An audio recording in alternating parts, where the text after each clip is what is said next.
So as far as drama is concerned in the mortgage industry, we saw a little bit of a shakeup this Friday because there were mortgage companies announcing that the conforming loan limit had been increased from 548,250 to 625,000 nationwide, effective immediately.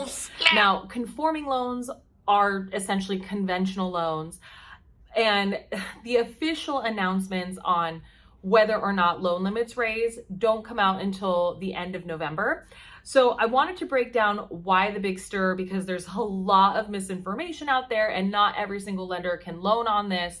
And so I want you guys, the consumer, to know what's actually available to you now and what does it look like in terms of conventional loans, FHA loans, as we wrap up the year and head into 2022. Now, before I get into all of that though, I am gonna ask you to like, comment, and subscribe to this awesome channel so you never miss a mortgage or real estate tip in your future. All right, so let's break this down. So as of today, and we are talking October 5th of 2021, there has been no official announcement from the FHFA regarding their loan limit changes, right, for 2022. That information typically comes on November 30th, after the housing price index numbers have been released.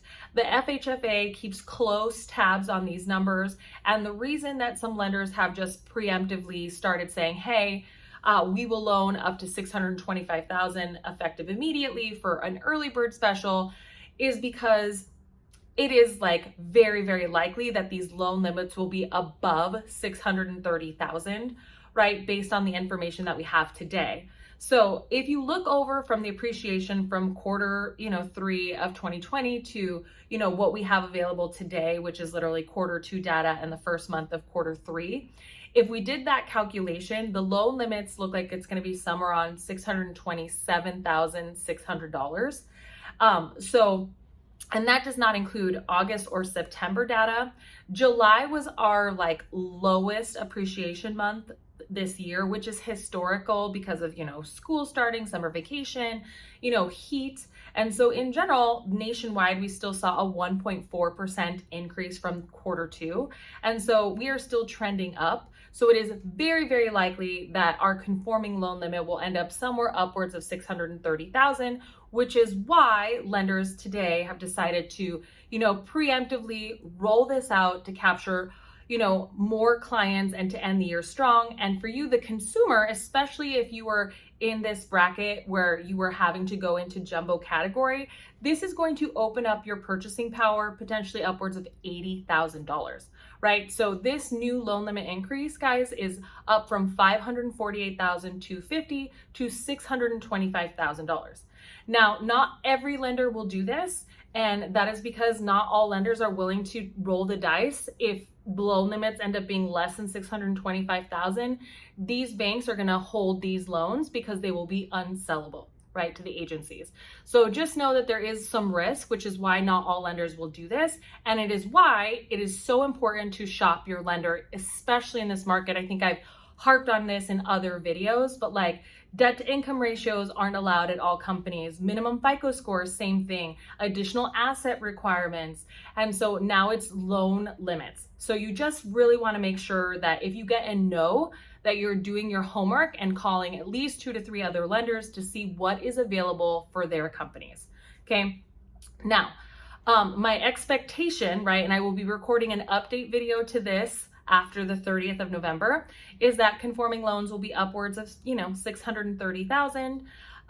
And if you are somebody who doesn't qualify for conventional, let's say you're an FHA buyer, well, good news is FHA is typically 65% of whatever the conforming loan limit is.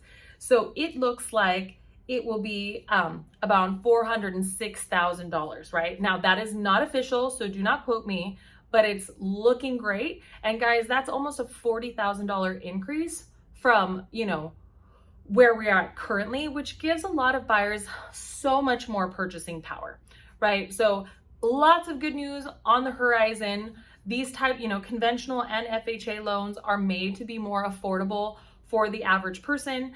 Not to, say anything negative about jumbo loans, but they are harder to qualify for, and they require so many more levels of, verification that can be difficult for the average person to qualify. So like updated, increased levels of assets for reserves, for down payments, lower debt to income ratios. They're more restrictive on additional types of income like bonus and commissions, and they have more, restrictive appraisal requirements. And so they're difficult to qualify for in general. So being able to, open up the door for more people to be able to, put minimums downs like, 5 and 3% is really going to make, this market that much better. And if you guys, have been paying attention to interest rates and you're in this category, again, like being able to purchase sooner rather than later makes sense because interest rates are on the rise. Now, I'm going to be breaking this down a lot more in next week's live. Unfortunately, I will not have one this week, but I'll be back with a vengeance next week. And so definitely hit me up with any of your questions on Instagram or on YouTube. I love to answer them, and I will be back next week with a live Wednesday at 6 p.m., guys. Until then, I'm wishing you the best, and I hope you guys make smart home purchases.